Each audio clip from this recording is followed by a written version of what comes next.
Shalom saudara sekalian, senang sekali saya bisa melayani Anda di dalam ibadah online ini. Dan hari ini saya akan menyampaikan firman dengan judul pelayanan yang berdampak. Saudara, setiap orang Kristen terpanggil untuk melayani. Seperti teladan kita, Tuhan Yesus Kristus. Dalam Markus 10 ayat 45 Alkitab berkata, sebab anak manusia juga datang bukan untuk dilayani, melainkan untuk melayani dan memberikan nyawanya menjadi tebusan bagi banyak orang. Saudara-saudara, kalau kita tidak melayani berarti kita tidak menjadi pengikut Yesus. Kita tidak meniru sikap hidupnya. Tapi kalau kita melayani berarti kita ingin menjadi serupa seperti dia. Dan ingatlah, pelayanan itu sebetulnya bukan beban tapi kehormatan. Kita diselamatkan saja sudah anugerah, apalagi dipanggil menjadi kawan sekerjanya. Karena itu hiduplah untuk melayani dan bukan melayani untuk cari hidup. Nah, motivasi yang paling benar untuk mendasari pelayanan kita adalah karena kita sadar kita sudah ditebus oleh Yesus Kristus. Dalam 1 Korintus 6 ayat 19 dan 20 dikatakan, atau tidak tahukah kamu bahwa tubuhmu adalah bait Roh Kudus yang diam di dalam kamu, Roh Kudus yang kamu peroleh dari Allah, dan bahwa kamu bukan milik kamu sendiri, sebab kamu telah dibeli dan harganya telah lunas dibayar. Karena itu muliakanlah Allah dengan tubuhmu. Kadang-kadang saya lihat ada orang Kristen yang malas-malasan, ogah-ogahan pelayanan. Dan kalau disuruh melayani Tuhan, dia bilang, saya kan bukan full timer, ngapain saya jemaat disuruh pelayanan. Dan ada juga yang bilang, saya kan nggak dibayar, ngapain saya pelayanan rajin-rajin. Saudara, orang yang bilang gitu adalah orang yang tidak mengerti bahwa sebetulnya engkau sudah lunas dibayar. Tuhan membayar kita di depan. Dia telah menyelamatkan kita. Bukan karena kita bekerja rajin maka kita mendapatkan upah keselamatan. Tidak. Karena kasih karunia-Nya dia menyelamatkan kita. Dia membayar hutang dosa kita dengan darahnya sendiri. Bukankah seharusnya kita sekarang memberikan yang terbaik hidup kita untuk melayani dia. Jangan hanya menjadi orang Kristen yang hanya duduk, mengkritik orang, tidak mau terlibat dalam pelayanan. Gunakan seluruh talenta, potensimu, waktumu, apapun yang kau punya untuk melayani Tuhan. Saya juga melihat ada dua jenis pelayanan. Pertama, pelayanan seperti Petrus, full timer. Petrus meninggalkan jalannya, perahunya, lalu mengikut Yesus kemanapun dia pergi. Ini ibarat pelayanan sepenuh waktu, orang yang meninggalkan pekerjaannya menjadi hamba Tuhan sepenuh waktu di gereja misalnya. Tetapi ada yang kedua, yaitu seperti Paulus. Dia adalah tent maker, seorang pembuat tenda. Dia bekerja, dia mendapatkan uang dan dia membiayai pelayanannya dengan pekerjaannya itu. Karena itu dia tidak mengambil persembahan dari jemaat, walaupun dia punya hak untuk itu. Karena dia sadar, dia dipanggil oleh Tuhan untuk melayani, tetapi dia harus mencukupi diri sendiri, mensupport pelayanannya. Jadi ada orang yang terpanggil jadi full timer, ada juga yang tidak perlu jadi full timer tapi full heart ya untuk melayani Tuhan. Bahkan kadang-kadang ada yang bukan full timer, dia full heart, overtime lagi untuk kemuliaan nama Tuhan. Wah, ini luar biasa. Jadi yang Tuhan lihat adalah hati yang harus dipersembahkan. Nah, tentu kalau saudara dan saya mau melayani, kita ingin pelayanan kita itu bukan biasa-biasa, tapi berdampak, punya pengaruh yang positif bagi banyak orang. Bagaimana caranya kita punya pelayanan yang berdampak? Mari kita belajar dari kehidupan Rasul Paulus, orang yang menanam banyak sekali gereja di abad awal dan kemudian menulis hampir setengah kitab di dalam Perjanjian Baru. Saya melihat ada 4 hal kalau kita ingin menjadi pelayan Tuhan yang punya pelayanan yang berdampak. 4P. Yang pertama, kita harus mengalami perjumpaan pribadi. Personal encounter with Jesus. Di dalam Kisah Rasul 9 ayat 3-6 dikatakan bahwa Paulus itu berjumpa dengan Tuhan di pintu gerbang kota Damsyik, di mana dia sebetulnya ingin menganiaya orang Kristen. Tapi Yesus nampak dalam cahaya yang menyilaukan mata dan berkata, Saulus, Saulus, mengapa engkau menganiaya aku? Lalu rebahlah dia ke tanah. Dia bertobat. Dia menjadi seorang Kristen yang sejati. Saudara, saya percaya bahwa pelayanan sejati diawali ketika si pelayan mengalami pengalaman transformasional, perubahan hidup yang dikerjakan oleh Tuhan. Tahukah saudara bahwa orang-orang sadar sekarang bahwa pendidikan sejati itu bukan cuma transfer informasi. Karena jika demikian, search engine seperti Google bisa memberikan jawaban lebih lengkap, lebih jelas daripada guru siapapun. Tapi tugas pendidik sejati bukan hanya transfer ilmu, informasi, tapi mentransformasi kehidupan. Sehingga orang-orang mengalami perubahan ke arah yang lebih baik. Begitu juga kehidupan kita. Kita harus mengalami perjumpaan dengan Tuhan. Pelayanan itu bukan untuk mengembangkan bakat, tapi lahir dari pertumbuhan rohani. Sehingga kita menunjukkan perubahan apa yang ada setelah kita lahir baru berjumpa dengan Kristus. Dan kemudian kita mulai jadi berkat bagi orang lain. Alami Tuhan terlebih dahulu, baru pelayananmu berdampak. Ada satu ungkapan berkata, you cannot give what you don't have. Engkau tidak bisa memberikan apa yang saudara tidak punya. Kalau saudara tidak pernah mengalami Tuhan, bagaimana saudara bisa membawa orang kepada Tuhan? Engkau harus mengalami sesuatu dulu dengan Tuhan, baru pelayananmu berdampak. Saya dulu anak pendeta, saudara sekalian, belum lahir saya sudah ke gereja ikut perutnya ibu saya. Tapi setelah saya lahir, saya paling malas ke gereja. Karena apa? Saya jadi Kristen, tapi saya tidak pernah mengalami perjumpaan dengan Tuhan. Tapi satu kali dalam sebuah retreat, Tuhan menjamah hati saya. Saya bertobat sejak itu. Saya cinta Tuhan, saya berkobar-kobar, saya beli Alkitab baru, saya baca setiap hari, saya garis bawahi ayat-ayat yang penting. Dan kemudian saya memberikan hidup untuk melayani Tuhan. Itu bukan karena disuruh orang, tetapi karena ada panggilan Tuhan, karena kita mengalami perjumpaan dengan Kristus. Paulus pernah berkata dalam Filipi 3 ayat 10, yang ku kehendaki ialah mengenal Dia. Saudara, dia bilang, aku paling ingin mengenal Kristus dan menjadi serupa seperti Dia. Kata mengenal yang dipakai di sini dalam bahasa Yunani berasal dari kata ginosko. Itu bukan berarti pengetahuan belaka. Karena ingat, Paulus dulu adalah ahli Taurat yang belajar Alkitab. Dia ngerti. Tapi ginosko yang dimaksudkan bukan cuma head knowledge, tapi heart knowledge. Pengalaman yang mengubah hidup karena dia mengerti Tuhan bukan hanya dengan otak, tapi dengan hatinya. Dia mengalami Tuhan. Padanan kata di dalam Perjanjian Lama, bahasa Ibrani adalah yada. Misalnya dalam Kejadian 1 ayat 4, dikatakan Adam mengenal Hawa. Kata mengenal adalah kata yada. Dan akhirnya Hawa melahirkan anak. Ini pengenalan yang sangat intim seperti suami mengenal istrinya sehingga membuahkan anak. Nah, secara rohani kita juga harus mengalami ginosko, yada, pengenalan yang mendalam dengan Tuhan, intim seperti suami istri sehingga kita melahirkan anak-anak rohani yang banyak dalam pelayanan kita.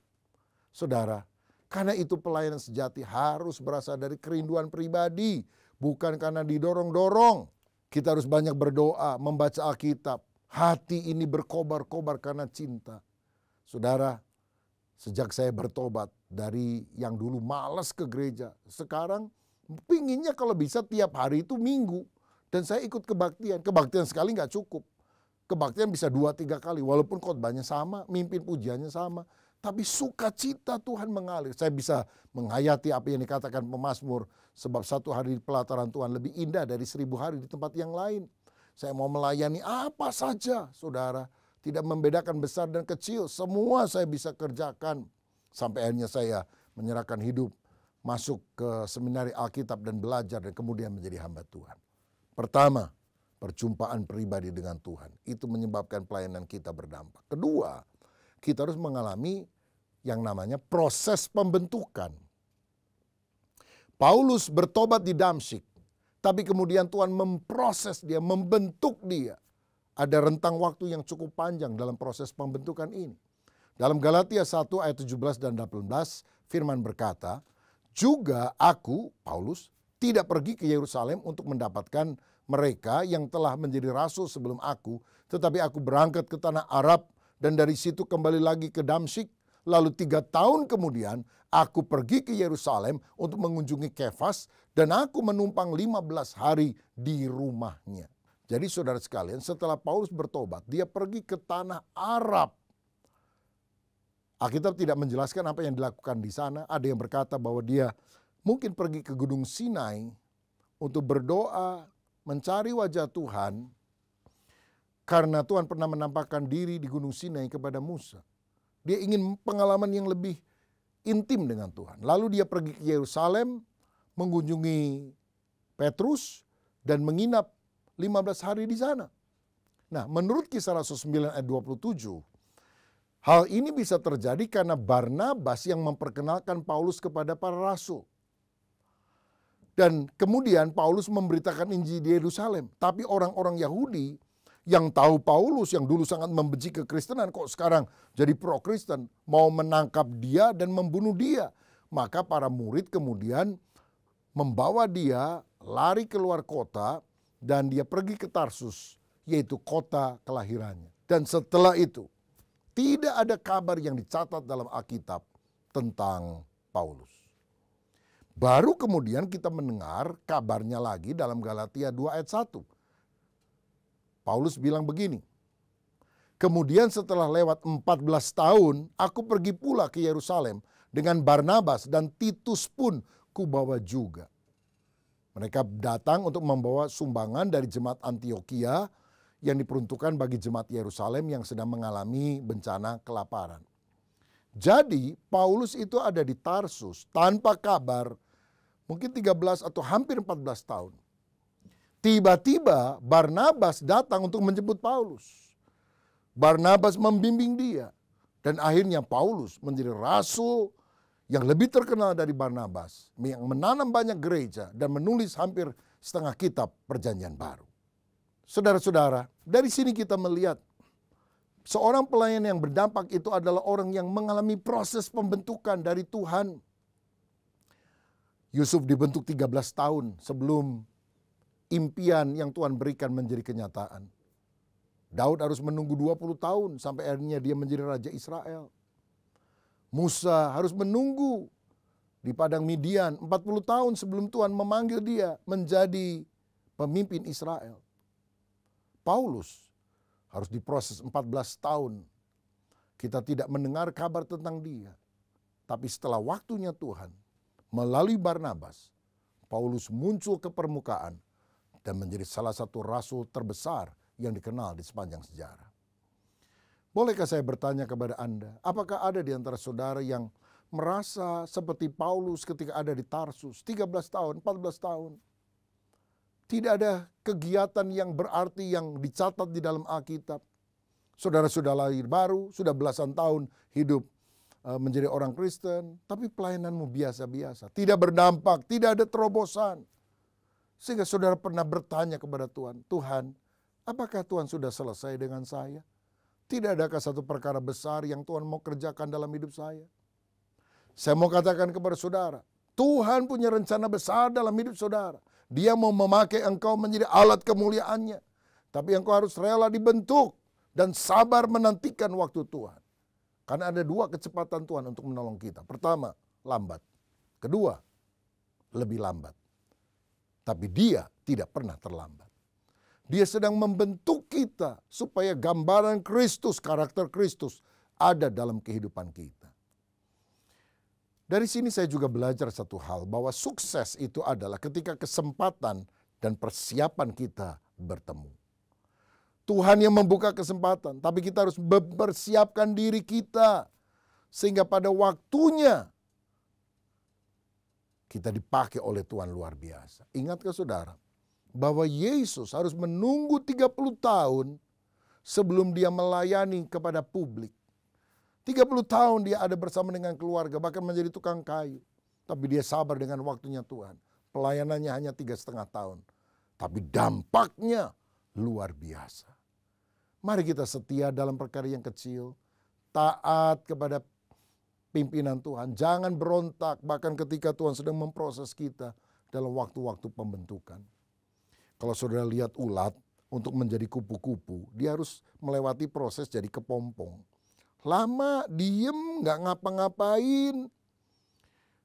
Dan kalau ada orang yang kemudian membuka kepompong supaya lebih cepat jadi kupu-kupu, malah mati itu saudara. Tapi kalau ulat ini sabar, tabah, ulet, dan akhirnya dia matang jadi kupu-kupu, dia akan menjadi kupu-kupu yang indah. Biarlah kita juga mengalami proses pembentukan Tuhan. Yang ketiga, kalau kita ingin menjadi pelayan yang berdampak, kita harus melakukan pelipat gandaan melalui pemuridan. Seperti Paulus, kita juga harus membagikan nilai-nilai hidup kita, kerinduan hati kita, keterampilan kita kepada orang lain. Dalam hal ini, Paulus punya anak rohani namanya Timotius. Dan saya percaya Paulus juga belajar dari Yesus yang mementori 12 murid. Sehingga pengajarannya, isi hatinya, misinya dia tuangkan kepada para murid. Sehingga ketika Yesus naik ke sorga, berita Injil tetap disampaikan, bahkan sampai ke seluruh dunia. Rasul Paulus yang mengikuti teladan Yesus juga pernah memberikan pesan ini kepada Timotius, anak rohaninya, dalam 2 Timotius 3 ayat 10. Tetapi engkau telah mengikuti ajaranku, cara hidupku, pendirianku, imanku, kesabaranku, kasihku, dan ketekunanku. Paulus menemukan orang muda, yaitu Timotius, dan memultiplikasikan dirinya kepada orang tersebut. Dia juga menemukan Titus dan murid-murid yang lain. Saudara, pelayanan akan berdampak kalau kita bukan hanya melayani program, tetapi kita membangkitkan orang-orang muda sehingga mereka punya pemikiran, hati, dan kerinduan melayani sama seperti kita. Paulus pertama dimentori oleh Barnabas. Karena Barnabas itulah yang memperkenalkan Paulus kepada para rasul di Yerusalem. Bahkan kemudian hari, Barnabas inilah orang yang sama yang pergi ke Tarsus untuk mencari lagi Paulus yang sudah tidak ada kabar beritanya 14 tahun dan mengajak dia dalam pelayanan. Karena dalam Kisah Rasul 11 ayat 25 dikatakan, lalu pergilah Barnabas ke Tarsus untuk mencari Saulus, dan setelah bertemu dengan dia, ia membawanya ke Antiokhia. Jadilah seperti Barnabas yang bisa menemukan orang berpotensi dan mengajak, bahkan mendorong dia dalam pelayanan. Hasilnya akan sangat dahsyat. Paulus lebih dipakai Tuhan dibandingkan Barnabas. Paulus lebih terkenal. Tapi kita perlu jadi orang seperti Barnabas. Mungkin ada orang-orang muda yang masih karakternya kurang baik dan sebagainya. Tapi engkau melihat dengan kacamata Tuhan, melihat dengan hati Tuhan bahwa dia punya masa depan yang baik kalau dia bisa berikan seluruh hidupnya bagi Tuhan. Dan kalau engkau memuridkan dia bisa menjadi seperti Paulus yang dipakai Tuhan. Dari nobody menjadi somebody untuk kemuliaan nama Tuhan. Saudara-saudara, mungkin kita bisa temukan orang-orang seperti itu dalam ibadah di gereja, lalu kita ajak di dalam kelompok sel, mungkin 10 orang. Tapi kemudian kita mulai terlibat dalam pembicaraan pribadi, meluangkan pikiran, gagasan hati kita, dan kemudian kita ajak dia magang. Kalau kita pelayanan, biar dia ikut. Akhirnya dia melihat apa yang kita lakukan, dan akhirnya kita bisa memultiplikasikan, menggandakan kehidupan kita melalui orang lain. Saudara-saudara, itulah pelayanan yang berdampak. Dan yang keempat, yang terakhir, pelayanan yang berdampak, tujuan utamanya adalah mencari perkenanan Tuhan, bukan manusia. Itu yang dikatakan Paulus dalam Galatia 1 ayat 10. Jadi bagaimana sekarang? Adakah aku cari kesukaan manusia atau kesukaan Allah? Adakah aku coba berkenan kepada manusia? Sekiranya aku masih mau mencoba berkenan kepada manusia, maka aku bukanlah hamba Kristus. Saudara, pelayanan yang berdampak karena tulus motivasinya untuk kemuliaan nama Tuhan. Tidak cari tepuk tangan, pujian manusia, tapi cari perkenanan Tuhan. Semua orang bisa bilang, kamu hebat, pendeta besar, orang Kristen yang saleh, jadi penyumbang yang paling hebat di gereja ini. Tapi kalau Tuhan bilang, aku tidak kenal kamu, habis kita. Tapi walaupun orang menghina, tapi kalau Yesus berkata, baik sekali perbuatanmu. Oh, itu adalah hal yang sangat kita rindukan dalam kehidupan. Cari perkenanan Tuhan, bukan perkenanan manusia. Saya akhiri dengan kisah ini. Ada seorang anak yang dari sejak kecil belajar piano dan akhirnya menjadi seorang pianis yang sangat handal. Dia melakukan berbagai konser di banyak tempat. Tapi satu kali dia sangat tertantang karena konser itu diadakan di kota kelahirannya. Dan ketika waktunya ada, hampir 1.000 orang memenuhi ruangan tersebut. Dan mendengarkan dia bermain piano dari satu lagu ke lagu yang lain. Dan lagu yang terakhir dia lakukan yang terbaik. Dan orang-orang kemudian berdiri, bertepuk tangan, memberikan standing ovation dan berteriak, mainkan lagi, mainkan lagi, mainkan satu lagu lagi.